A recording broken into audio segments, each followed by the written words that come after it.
Hi, my name is Sayyid Wasi Ali Haider and my roll number is 2211429, and today is my topic is the gender discrimination in employment. So we will start with introduction. It is illegal for an employer to discriminate against an employee because of their sex. This includes all employees, no matter I employ less or more people. Most workers, including employees, agency workers, trainees, and those who are self-employed, have protection from sex discrimination at work. This includes recruitment and selection, second promotion, third training, pay and benefits, fourth is redundancy and dismissal, and fifth is terms and condition of work. There are special rules to protect pregnant women or maternity leave from discrimination at work. The Employment Right Act 1996 and Equality Act 2010 plays a vital role in employment law, as it gives a protection to the employer and employee respectively. An employer is the person who hires an employee for a certain designated post, and an employee is a person who has been appointed by employer to conduct certain work assigned or designated of certain post in employee's company. The Employee Rights Act and Equality Act provide employee and employee protection such as employment discrimination based on race, color, religion, sex, including pregnancy, sexual orientation, gender equality bracket close, national origin, age 40 or older, disability, and genetic or confidential information. Now there are types of discrimination. Sex discrimination does not need to be deliberate. Someone may be discriminating against someone without realizing it or meaning to, but this might still count as discrimination. There are two types: direct and indirect sex discrimination. Direct discrimination: the law against sex discrimination does not allow positive discrimination. Example, an employer is not allowed to insist on only recruiting or promoting women to particular job because previously has been discriminated against when applying for that role. Positive discrimination is not same as positive action which allowed. It is direct sex discrimination to treat someone less favorably because of their sex than someone of other sex would be treated in the same circumstances. To prove the direct sex discrimination, it will help if you can give an example of someone of a different sex who in similar circumstances has been or would have been treated more favorably than you. Sexist abuse and harassment are forms of direct discrimination. Examples of direct sex discrimination include refusing to accept a woman's salary as a basis of a mortgage because of her sex, advertising a job for a waiter. This gives the impression that a job is only open to men. Now, indirect discrimination: to have a rule, policy, or practice which someone of a particular sex is less likely to be able to meet than his place them at a disadvantage to the opposite sex. Examples of indirect sex discrimination might include an employer requiring all their employees to work full time, and a lot more women have caring responsibilities for young children or dependent adults, so they would find it much more difficult than men to work full time. A mortgage provider who only gives mortgages to people who work full time. This is likely to mean that less women than men will be given a mortgage, as more women than work part time. If the employer thinks that indirect sex discrimination might have occurred, he or she may be able to make a complaint about it.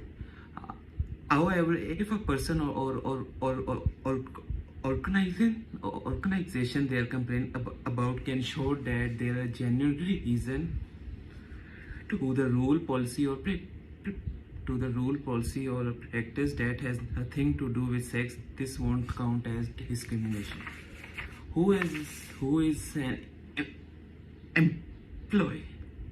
Employee is a person who works under the employment contract.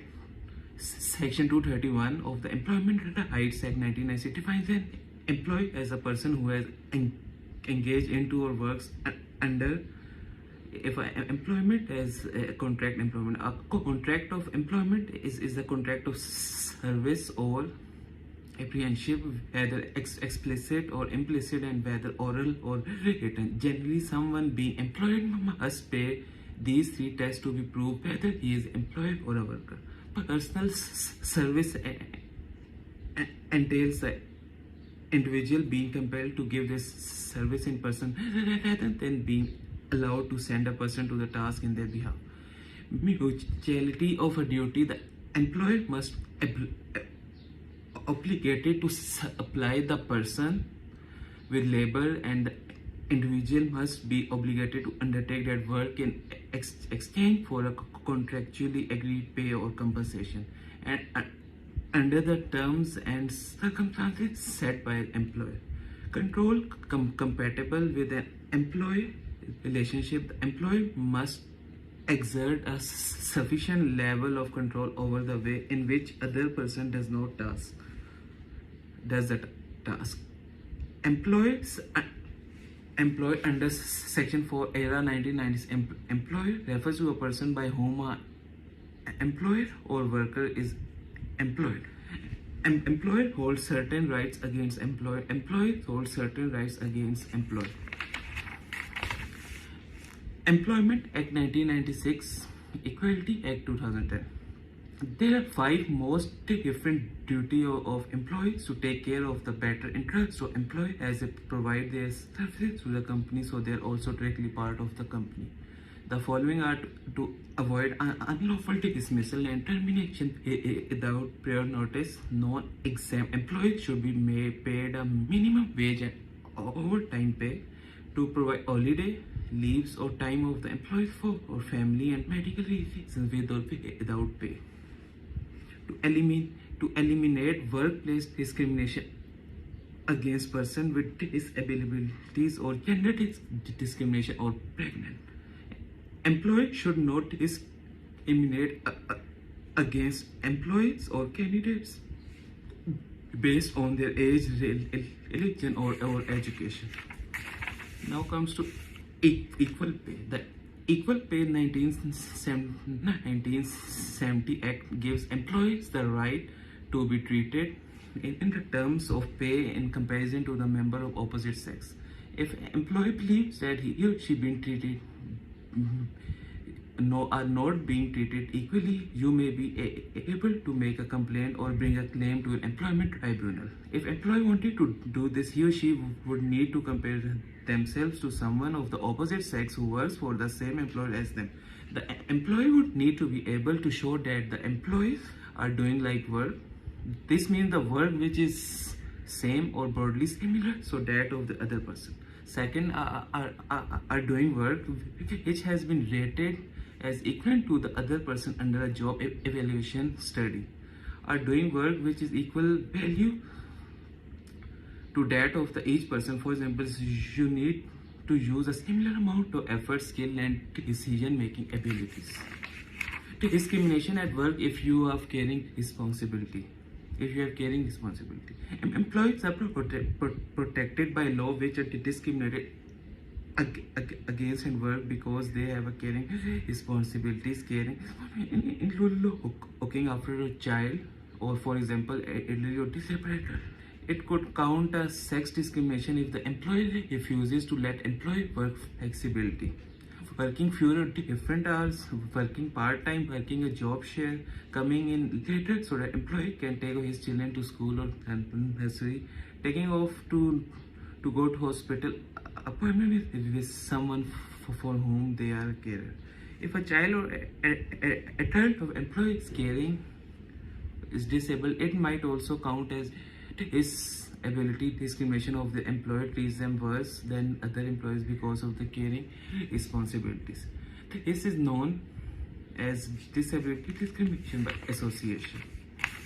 Are there times when employees allowed to treat you less favorably because of the gender? If an employer can show that employee needs to be of a particular sex in order to do a certain job, they can insist on employing someone of that sex. This is known as the occupational requirement and does not count as discrimination. An example where it might be an occupational requirement to employ only women is for a job as a counselor in a women's refugee. The employer would be able to argue that as their clients are all women who have experienced domestic violence by men, they would probably only want to talk to another woman about it. In some circumstances, it may be possible for an employer requirement to a job in an organized religion to insist on only employing someone of a particular sex. For example, it may be possible for employees of a religion minister to argue that they can only employ a man in order to avoid offending the religion convictions of a religion followers. They may also be able to argue that they won't employ a transgender person or gay man for the same reason. A caste reconciliation option. The procedure for filing a grievance with the employment tribunal for unfair dismissal with regards to gender discrimination is a procedure in which both legal provisions, rights, and obligations of each part are carefully considered and investigated to determine whether they have been justified in accordance with the existing procedure, and it is therefore a type of long and technical process that is operates with the framework of legal. Exit and employment law. Employment law in UK is derived from the Acts of Parliament and the case law. European law becomes source after 1973 when the UK joined the European Economic Community. Lately, the impact of EU on employment regulation grew when the UK joined the social chapter with the Treaty 1997. Exit. UK formally left the European Union on 31st January 2020. Negotiation then took place, resulting in an agreement about how future relationship between the UK and EU would be managed, how they will engage for future aspects. The agreement contains a non-aggression arrangement as far as employment law and workers' rights are concerned. In practical and factual terms, this means that as for 2020, the UK is no longer bound to follow EU law in the field of employment, but has agreed not to reduce the level of existing social protection in any way which could disorder competition and peaceful working conditions for employees of different origin within Europe. Thank you so much. What is the difference between direct and indirect discrimination? The answer of this question is the first, direct discrimination. The law against sex discrimination does not allow positive discrimination. Example, an employer is not allowed to insist on only equating or promoting women to particular job because previously been discriminated against when applying for that role. Positive discrimination is not the same as positive action, which is allowed. It is direct sex discrimination to treat someone less favorably because of their sex than someone of the other sex would be treated in the same circumstances.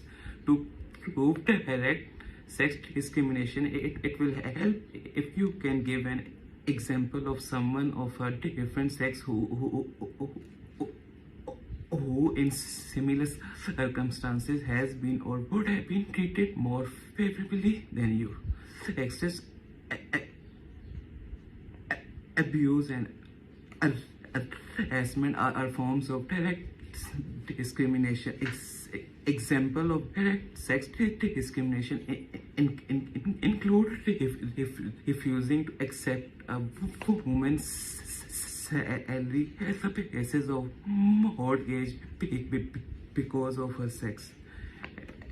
Advertising a job for a waiter, this gives the impression that a job is only open to men. Indirect discrimination to have a rule, policy, or practice which someone of a particular sex is less likely to be able to meet them, and this places them at a disadvantage to the opposite sex. Example of direct sex discrimination might include first an employer requiring all their employees to work full time. A lot more women have caring responsibilities for young children or dependent adults, so they would find it much more difficult than men to work full time. A mortgage provider who only gives mortgages to people who work full time, this is likely to mean that less women than men will be given a mortgage as more women than men work part-time. If an employee thinks that indirect sex discrimination might have occurred, he or she may be able to make a complaint about it. However, if a person or organization they are complaining about can show that there is genuine reason for the rule, policy, or practice, and that it has nothing to do with sex, this won't count as discrimination. For unlawful dismissal due to gender discrimination, can employee bring the claim under ACS pre-claim conciliation option more sufficient and effective for an employee, and how? And the procedure for filing a grievance with the employment tribunal for an unfair dismissal with regards to gender discrimination is a procedure in which both legal provisions, rights, obligations for each party are carefully considered and investigated to determine whether they have been justified in accordance with existing procedures and legislation. It is therefore a type of long technical process as it operates within the framework of legal provision, case references, and employment practices, so this is time consuming as well. If the employer agrees to avoid these problems and the lengthy process mean that there is another option, and this is a ASP claim reconciliation option to assist employees in resolving their disputes out of court through professional arbitrators, just like in alternative dispute resolution process. The ACAS reconciliation process is very simple and cost effective by simply filling out a form called a pre-negotiation time to resolve a dispute as long as both parties to the dispute agree. The first allowable time for the conciliation process is said to be 1 month, which may be shortened or extended depending on the trial. If the dispute is not resolved by ACAS, then the certificate is issued to the complainant, after which the complainant has 1 month to make claim before the April court. Thank you.